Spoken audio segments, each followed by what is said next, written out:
کہا جاتا ہے کہ قیامت سے پہلے ایک وقت ایسا آئے گا جب پوری دنیا میں ہر جگہ کفر کا تسلط ہوگا اور تمام زمین فتنہ و فساد سے بھر جائے گی اور لوگ عیش و عشرت میں گم ہو جائیں گے۔ یہ وہ زمانہ ہوگا جب لوگوں کی عمریں گھٹ جائیں گی، لوگ ایک دوسرے سے گتھم گتھا ہو جائیں گے اور ایک دوسرے کے قتل و خون کے پیاسے ہوں گے۔ اس وقت پوری دنیا پر عیسائیوں کا غلبہ ہوگا، ساری زمین کفرستان ہو جائے گی، صرف مکہ و مدینہ میں مسلمان ہوں گے اور وہیں پر اسلام ہوگا۔ لہٰذا اس وقت تمام اللہ کے ولی اپنے علاقوں کو چھوڑ کر مکہ شریف اور مدینہ شریف پہنچ جائیں گے۔ یاد رہے رمضان کا مہینہ ہوگا، ابدال طواف خانہ کعبہ میں مصروف ہوں گے، حضرت امام مہدی بھی وہاں ہوں گے اور اس وقت آپ کی عمر 40 ایئرز ہوگی، 40 سال آپ کی عمر ہو چکی ہوگی۔ اولیاء انہیں پہچانیں گے، پھر تمام لوگ ان کے ہاتھ پر بیعت کریں گے اور وہاں سے یہ سب کو اپنے ساتھ لے کر ملک شام کی طرف چلے جائیں گے۔ امام مہدی کے آنے کا ذکر ایک دو حدیثوں میں نہیں بلکہ 200 سے لے کر 250 احادیث اور اقوال تابعین میں ملتا ہے۔ ام المومنین حضرت ام سلمہ رضی اللہ تعالیٰ عنہ روایت کرتی ہیں کہ میں نے رسول اللہ صلی اللہ تعالیٰ علیہ وسلم کو یہ فرماتے ہوئے سنا کہ آپ علیہ الصلوۃ والسلام نے فرمایا مہدی حق ہے، اور مزید آپ علیہ الصلوۃ والسلام نے فرمایا امام مہدی سیدہ فاطمہ الزہرا رضی اللہ تعالیٰ عنہا کی اولاد سے ہوں گے۔ بہت ہی اہم بات یہ ہے کہ مہدی آپ کا نام نہیں ہے بلکہ آپ کا لقب ہے۔ ان کی کچھ اور صفتیں بیان کرتے ہوئے اللہ عز و جل کے آخری نبی صلی اللہ تعالیٰ علیہ وسلم نے ارشاد فرمایا مہدی میری نسل سے ہوں گے، ان کی ناک پتلی اور بلند ہوگی اور پیشانی روشن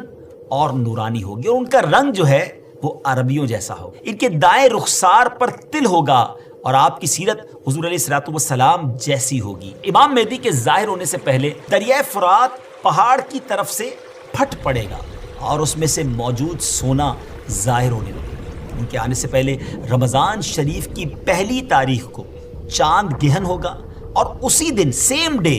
دوپہر کے وقت سورج گہن ہوگا، اور ایسا گہن پہلے کبھی نہ ہوا ہوگا۔ اور 3 یا 7 راتیں مشرق یعنی ایسٹ کی طرف سے ایک بڑی آگ ظاہر ہوگی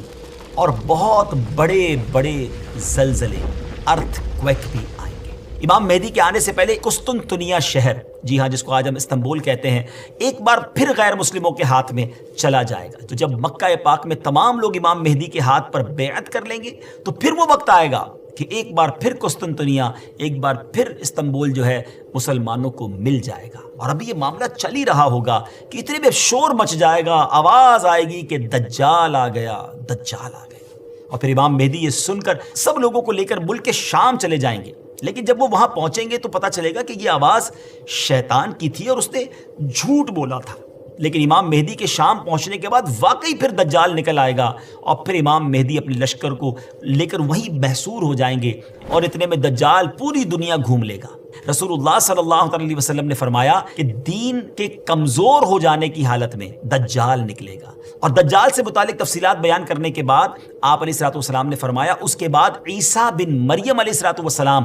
آسمان سے اتریں گے، پھر نماز فجر کے لیے اقامت ہوگی اور مسلمانوں کے امیر امام مہدی کہیں گے کہ اے روح اللہ امامت کے واسطے آگے تشریف لائیں۔ حضرت عیسیٰ علیہ الصلوۃ والسلام فرمائیں گے تمہارا امام ہی تمہیں نماز پڑھائے۔ تو اس وقت امام مہدی رضی اللہ تعالیٰ عنہ نماز کی امامت فرمائیں گے۔ جب لوگ نماز سے فارغ ہو جائیں گے تو مل کر حضرت عیسیٰ علیہ الصلوۃ والسلام کی قیادت میں دجال سے مقابلے کے لیے نکلیں گے۔ اب دجال کی حالت یہ ہوگی کہ وہ حضرت عیسیٰ علیہ الصلوۃ والسلام کی سانس کی خوشبو سے پگھلنا شروع ہو جائے گا، وہ بھاگے گا اور حضرت عیسیٰ علیہ الصلوۃ والسلام اس کا پیچھا فرمائیں گے اور باب لد کے پاس اس کی پیٹھ میں نیزہ ماریں گے اور اس سے وہ جہنم واصل ہوگا۔